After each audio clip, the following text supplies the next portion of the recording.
Most things famous have a story behind them nobody tells, and cheese has some of the best stories in human history. Welcome to the Cheese Vault.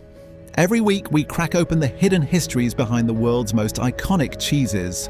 Today's story is about the only cheese on earth that a bank will accept instead of money. In northern Italy, there's a building surrounded by barbed wire, high security, climate controlled, constantly monitored.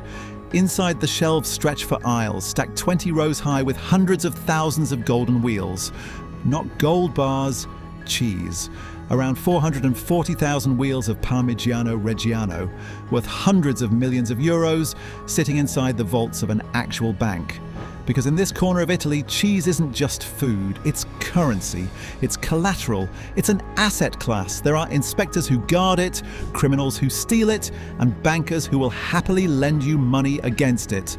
And the story of how a cheese became money starts 900 years ago, with a group of monks who had a milk problem.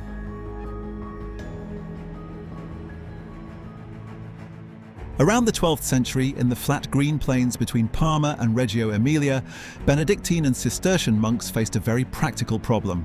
Their monasteries had land, their land had cows, and their cows produced far more milk than anyone could drink before it spoiled. In a world without refrigeration, spare milk wasn't wealth, it was waste. So the monks started experimenting. They heated the milk in huge copper cauldrons. They pressed the curds hard, salted them heavily, and formed them into massive wheels, far bigger than any cheese made before. A single wheel could weigh as much as a small child. Then they did the strangest thing of all. They waited 1 year, 2 years, sometimes longer. While other cheeses were eaten within weeks, these wheels sat in silence, in cool monastery cellars, slowly hardening, losing moisture, concentrating. And what came out the other side was unlike anything else in Europe. A cheese so hard you could barely cut it, so dense it could survive sea voyages and mountain crossings without spoiling, so packed with concentrated flavour that a small shaving could transform an entire meal. They had accidentally invented one of the first foods in history that got more valuable with age. Most food rots. This cheese ripened, and that single property, value that grows over time, is what would eventually turn Parmesan into something no other food has ever become, an investment.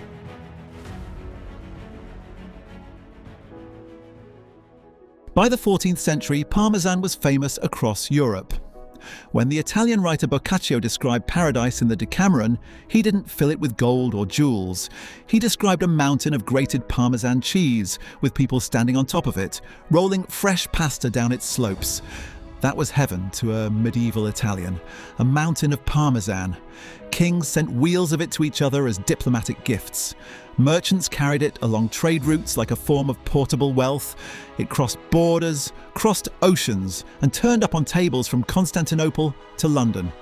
And it's in London that we find the strangest proof of its value. In September 1666, the Great Fire of London was tearing through the city. 13,000 houses would burn, and Samuel Pepys, the famous diarist, a wealthy naval administrator, had only hours to save his most precious possessions before the flames reached his home. He gathered his official papers, his wine, and then he dug a pit in his garden and buried his wheel of Parmesan cheese. Think about what that means. A man watching his city burn, choosing what to save from the fire, and alongside his documents and his money, he protects the cheese. Because in 1666, a wheel of Parmesan was a genuine luxury asset. Imported, aged, irreplaceable. Pepys wasn't being eccentric, he was protecting his portfolio.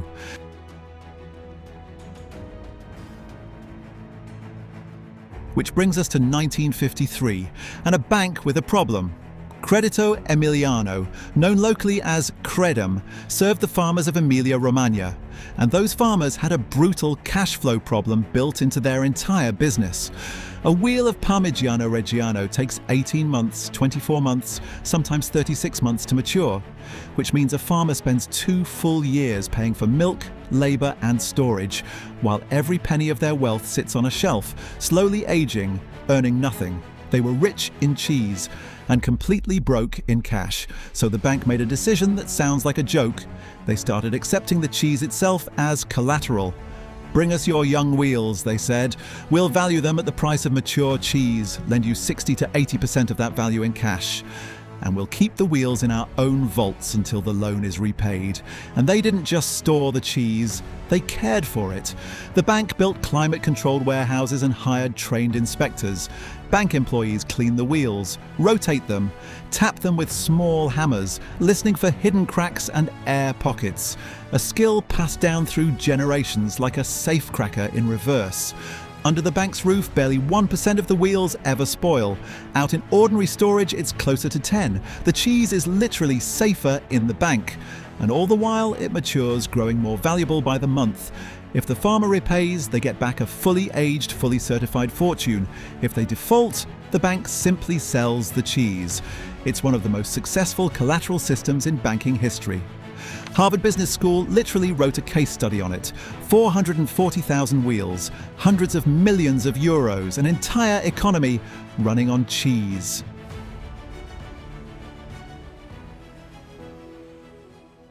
But here's the thing about turning cheese into money. Money gets stolen.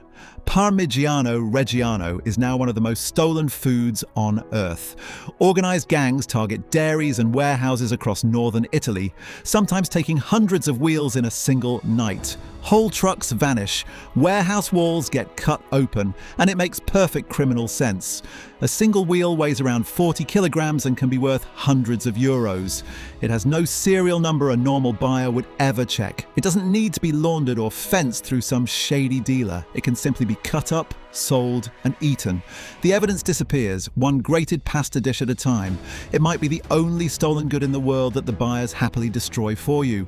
Some producers have responded like a mint protecting its coins. Microchips embedded in the rind, tracking codes, edible casein labels unique to every single wheel so any cheese can be traced back to the exact dairy, the exact day it was made. A cheese with anti-counterfeiting technology. Because when your food becomes a currency, you inherit every problem money has ever had: forgery, theft, and vaults.